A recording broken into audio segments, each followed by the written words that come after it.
Hello and welcome. This is a new episode of the Lead Magnet Monday video training series. And today we're going to talk about a really awesome lead magnet that you can learn a few lessons from and hopefully find inspiration so that you can use it for your own business. So starting off, this is episode number 5.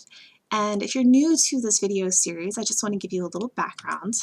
In this series, we're going to talk about some of the best lead magnets that businesses are using to energize and promote action for their prospects. We're going to look at what's working well, how did they do it, and how can this work for your business. Now today, I want to talk about a lead magnet that was created by Carrie Carr of groundworkcopywriting.com. Carrie was actually one of the people who came to me for a consultation. I do offer one-on-one consultation services. So I worked with Carrie, and this is how it went. First, she came to me and she said, here, I have these ideas, I have this basic framework, and this is what I want to do. So we sat down for a video session where we talked for about an hour, going over some ideas, making a plan so that she could create her lead magnet. Then she did all the hard work, she put it together, and she sent me what she had. I was able to give some additional feedback until you see the lead magnet that you're going to see today. And it's really great, so I hope that you enjoy looking at what Carrie came up with. So if you would like to look at Carrie's lead magnet, here's the URL for it. It's groundworkcopywriting.com/fascination-matrix, and you can learn her simple system for creating awesome fascination bullets. Okay, so this is just a comment that Carrie had written to me. She said, I had what I thought was a brilliant idea for a lead magnet, but I was stuck in analysis mode for months. With one short phone call, Rachel helped me distill my muddled thoughts into a crystal clear message I'm proud to share with the world. So thank you so much, Carrie, for those kind comments. So let's go ahead and jump into your lead magnet. Starting off, when you go to Carrie's website, this is the landing page that you're going to see for her lead magnet.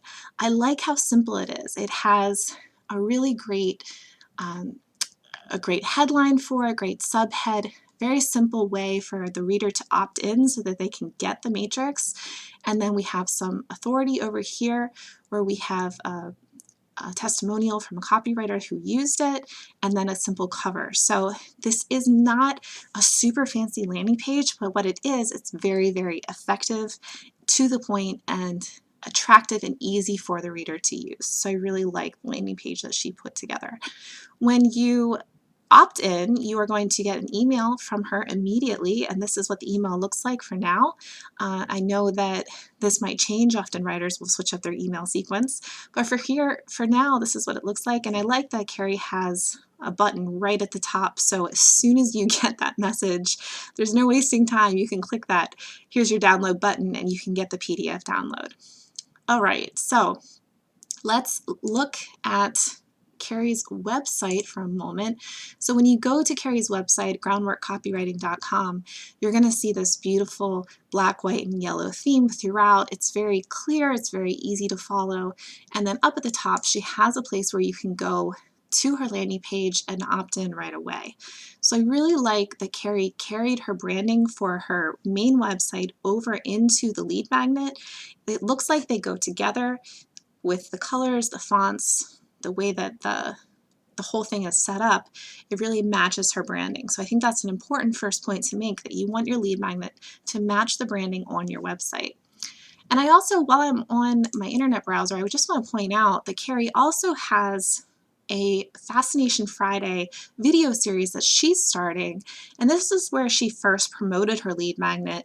She had this video, it's about 4 minutes long, and it basically says if you want to learn how to write awesome fascination bullets, then you should check out her video series. And if you're not patient enough to wait until all the episodes come out, you can get started right away by clicking on her lead magnet, and she directs her reader to the URL where you can opt in. So great job on that, Carrie. I liked your video a lot. And if you want to check out her video series, be sure to follow her on Facebook and opt into her email list so that you can get updates for these new episodes. Okay, so let us look at the actual lead magnet now. So put that away. Here's the lead magnet. And let me just pull up my PDF viewer. Okay, good. So now you can see my arrow. Sometimes I point to stuff and my arrow is not on the screen and then people don't know what I'm talking about. So I wanted to be sure that I didn't make that mistake here. Okay, so here's the lead magnet, the fascination matrix. Again, go ahead and download this if you actually want to be on Carrie's list. I'm going to kind of give you an overview of this. One of the things that I talked to Carrie about when she sent me her first version was about spacing and about text layout. And that's an important point I want to make for this particular episode. Whenever you're designing something, think of the design.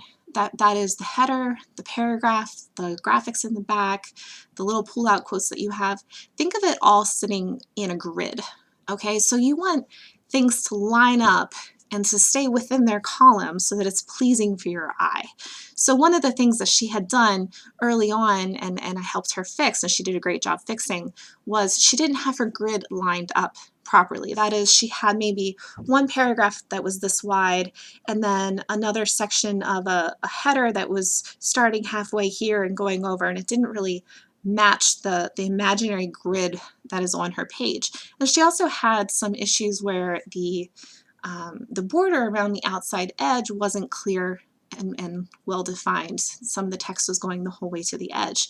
Now she fixed both of those issues, and what you're seeing now is a very well laid out lead magnet. So the design is very pleasing to the eye. The grid is being well used. So right here, for instance, this is a very clear column, and then this is a clear column, and then this is a clear column. If she had how to with that arrow overlapping into that second column, it would start to look confusing to the eye. It wouldn't look pleasing and organized. Same thing goes with text. If we go up here, she has this header so that it fits within this column. So with headers, I like to follow one of two rules. You could either make the header purposely the same width as the column below it, or you could purposely make it double wide. So you have a header that goes the whole way across the top, and then you have the columns, two columns underneath a full width header. So those are both pleasing ways to arrange the page.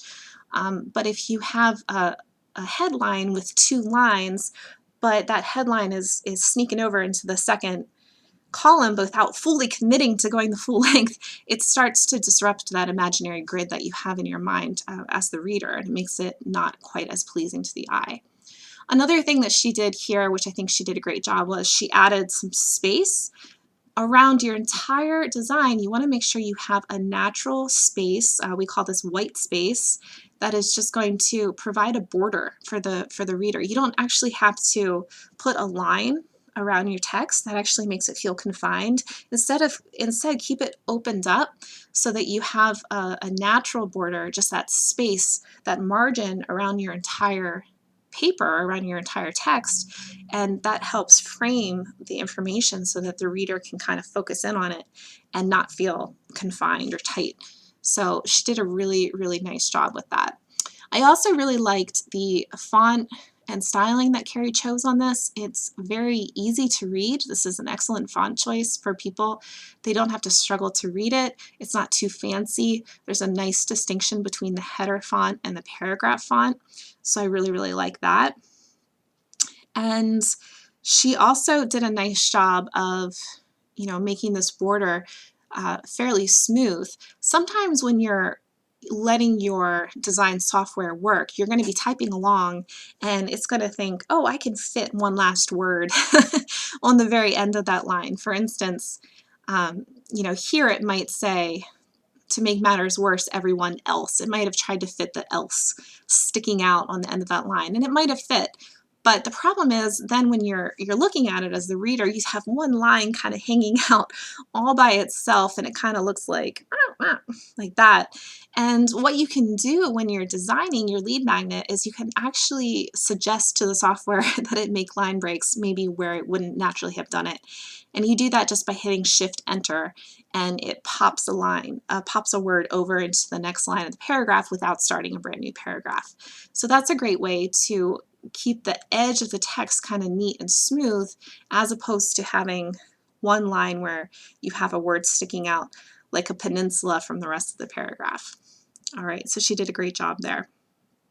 Okay, I want to point out that Carrie made this in Canva, so you don't necessarily have to have super fancy software in order to make your lead magnet. Canva is going to work perfectly well.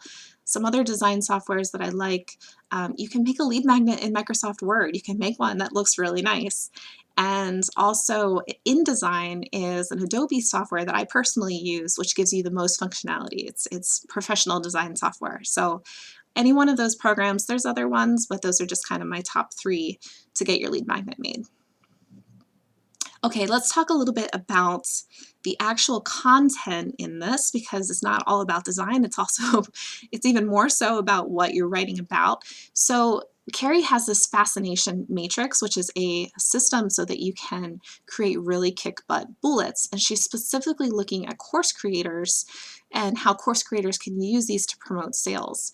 So I really like how Carrie explained right here the power of these fascination bullets. And she did that by pulling out one particular story of where one bullet made someone buy a $10,000 product. So that's a really powerful bullet. That's a really cool story. And I like that she used that in the header here because it really kind of adds some intrigue. And as the reader is scanning through, they're like, wow, $10,000 for one bullet. That sounds cool. I want to read that. So she does a great job of explaining the power of what a bullet could do for a course creator. The next thing that I really like is she has some excellent examples in here. So she took examples from A-list copywriters, Lori Morgan, Gary Bencivenga, Clayton Makepeace, John Carlton, all very, very well-known copywriters. She took their bullets and broke them down using her system. So you see here, for instance, Gary Bencivenga's, he used the formula, the easiest way to get a benefit with just a simple solution. In this example up here. Oops. There we go, in that example. So I like that she explains the relevance and how even top copywriters are using this system. At this point, she shows you the actual fascination matrix, and it's a very simple technique where you take one element from the left, one element from the middle, and one element from the right. You piece them together and you have a bullet. And then she explains specifically how to use that. So she gives you kind of a step-by-step to make everything work. You get a little bit more information about the relevance and why this is an important thing to do before you start writing copy for your course. And then she has a strong call to action at the end. So I like that she tells you that if you send your 3 best bullets to her at her email address, she will give you some free video feedback. So it's a very generous thing, first off. And from a lead magnet standpoint, this is a way for her to engage directly with her readers, to get that conversation started, to start the relationship so that they can eventually hire her to write bullets for their company. So this is a great call to action.